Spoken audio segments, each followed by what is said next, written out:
Civil service coaching ഏത് പ്രായത്തിൽ തുടങ്ങണമെന്ന് പല പാരൻസും അതേപോലെ കുട്ടികളും എന്നോട് ചോദിക്കാറുണ്ട്. അതേപോലെ ഞാൻ സിവിൽ സർവീസുമായി ബന്ധപ്പെട്ട വീഡിയോസ് ഇപ്പം ചെയ്യുന്നതിൻ്റെ ഭാഗമായിട്ട് പലരും കമൻറ്റ് സെക്ഷനിൽ വന്ന് ചോദിക്കാറുണ്ട്, ഏത് പ്രായത്തിലാണ് ഇത് സ്റ്റാർട്ട് ചെയ്യേണ്ടത്, എങ്ങനെയാണ് സ്റ്റാർട്ട് ചെയ്യേണ്ടത്. സോ എൻ്റെ ഒരു 4-5 വർഷത്തെ സിവിൽ സർവീസ് അനുഭവവുമായി ബന്ധപ്പെട്ട് ഞാൻ കുറച്ച് കാര്യങ്ങൾ നിങ്ങളുമായിട്ട് ഷെയർ ചെയ്യാൻ ആഗ്രഹിക്കുകയാണ്.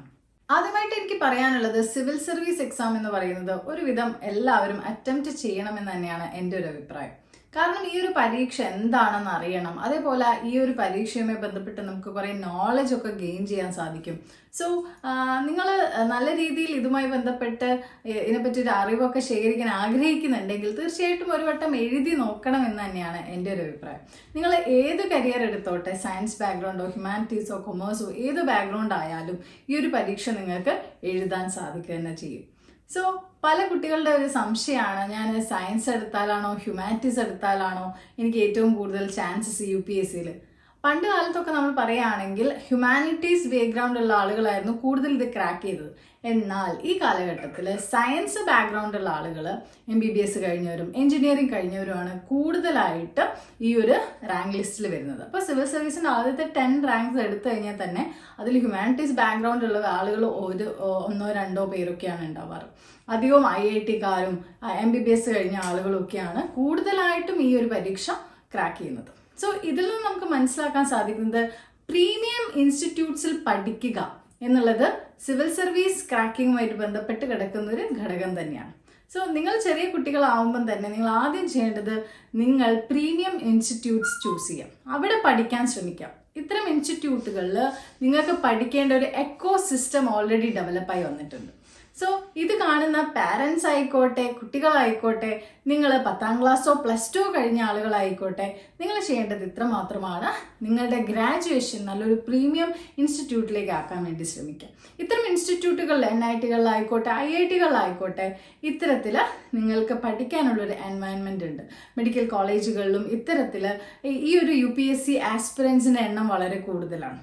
സോ അവിടെ നിങ്ങൾക്ക് പിയർ ഗ്രൂപ്പ് സപ്പോർട്ടോടെ നല്ല രീതിയിൽ UPSCക്ക് പ്രിപ്പയർ ചെയ്യാൻ സാധിക്കും.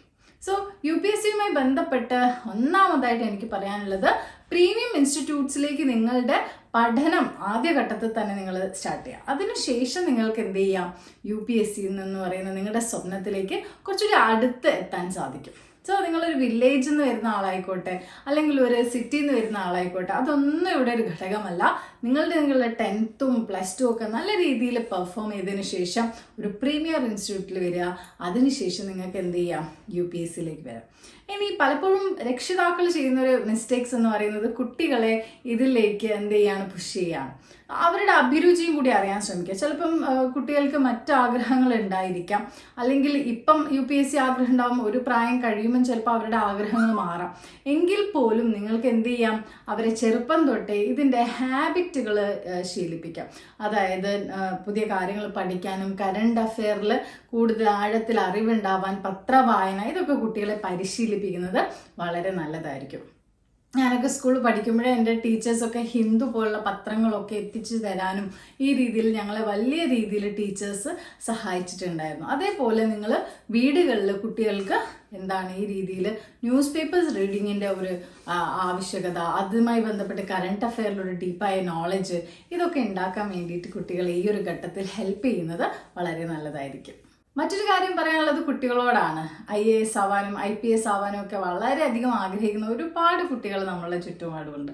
സോ ഈ ഒരു പരീക്ഷയെപ്പറ്റി അറിഞ്ഞിട്ട് മാത്രം നിങ്ങളിത് വരിക. ഈ ഒരു പ്രായത്തിൽ നിങ്ങൾ എന്ത് ചെയ്യേണ്ടത്, നന്നായി പഠിക്കുക. നിങ്ങളുടെ ലക്ഷ്യം നല്ലൊരു പ്രീമിയർ ഇൻസ്റ്റിറ്റ്യൂട്ടിൽ വരിക എന്ന് തന്നെയാണ്. നിങ്ങളുടെ MBBSോ എഞ്ചിനീയറോ എന്തെങ്കിലും ആയിക്കോട്ടെ, ആ കരിയറിലെത്തുക.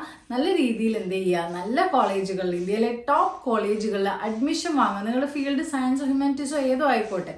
സയൻസ് ആണെങ്കിൽ തീർച്ചയായും IITs തന്നെയാണ് ഏറ്റവും ടോപ്പ് പ്രീമിയർ ഇൻസ്റ്റിറ്റ്യൂട്ട്സ്. ഇനി ഹ്യൂമാനിറ്റീസ് ആയ നിങ്ങൾക്ക് ഇവിടെ സെൻട്രൽ യൂണിവേഴ്സിറ്റീസ് ഉണ്ട്, അതുപോലെ ഡൽഹി യൂണിവേഴ്സിറ്റി പറ്റി പറയുകയാണെങ്കിൽ ഏറ്റവും കൂടുതൽ ആളുകൾ മറ്റൊരു രീതിയിൽ IIT കഴിഞ്ഞാൽ ഏറ്റവും കൂടുതൽ ആളുകൾ ഡൽഹി യൂണിവേഴ്സിറ്റിയിലുള്ള ആളുകളാണ് UPSC ക്രാക്ക് ചെയ്യുന്നത്. സോ ഡൽഹി യൂണിവേഴ്സിറ്റിയിൽ ഒരുപാട് കോളേജസ് ഉണ്ട്. സോ ഹ്യൂമാനിറ്റീസ് ബാക്ക്ഗ്രൗണ്ട് ഉള്ള ആളുകൾക്ക് ഇത്തരത്തിൽ ഡൽഹി യൂണിവേഴ്സിറ്റിയിലോ സെൻട്രൽ യൂണിവേഴ്സിറ്റിയിലോ വരികയാണെങ്കിൽ നിങ്ങൾക്ക് അവിടെയും ഈ രീതിയിൽ പഠിക്കാനുള്ള നല്ലൊരു എക്കോസിസ്റ്റം ഉണ്ട്. സോ കേരളത്തിലും നമുക്ക് അതേപോലെ പോണ്ടിച്ചേരി ഒക്കെ എന്തുണ്ട്, സെൻട്രൽ യൂണിവേഴ്സിറ്റീസ് ഉണ്ട് കേരളത്തിൻ്റെ അടുത്ത്. അതല്ലാതെയും ഹൈദരാബാദ് പോലെയുള്ള സ്ഥലങ്ങളിലൊക്കെ നമുക്ക് സെൻട്രൽ യൂണിവേഴ്സിറ്റീസ് ഉണ്ട്. അപ്പോൾ ക്യുവറ്റ് എക്സാം ഒക്കെ പാസ്സായിട്ട് ഹ്യൂമാനിറ്റീസ് ബാക്ക്ഗ്രൗണ്ട് ഉള്ള ആളുകൾക്ക് ആ രീതിയിൽ എങ്ങോട്ട് പോവാം, അത്തരത്തിലുള്ള ഇൻസ്റ്റിറ്റ്യൂട്ട്സിലേക്ക് പോകാം. സോ ഇവിടെ നിങ്ങൾ ഈ പ്രായത്തിൽ ശ്രദ്ധിക്കേണ്ടത് മറ്റു കാര്യങ്ങളൊന്നുമല്ല, നല്ല രീതിയിൽ ഒരു സോഷ്യൽ അവയർനെസ് ഉണ്ടാക്കിയെടുക്കുക, ഒരു പ്രീമിയം ഇൻസ്റ്റിറ്റ്യൂട്ടിൽ നിങ്ങളുടെ അഡ്മിഷൻ ഉറപ്പിക്കുക എന്നുള്ളതാണ് ഈ ഘട്ടത്തിൽ നിങ്ങൾ ചെയ്യേണ്ടത്.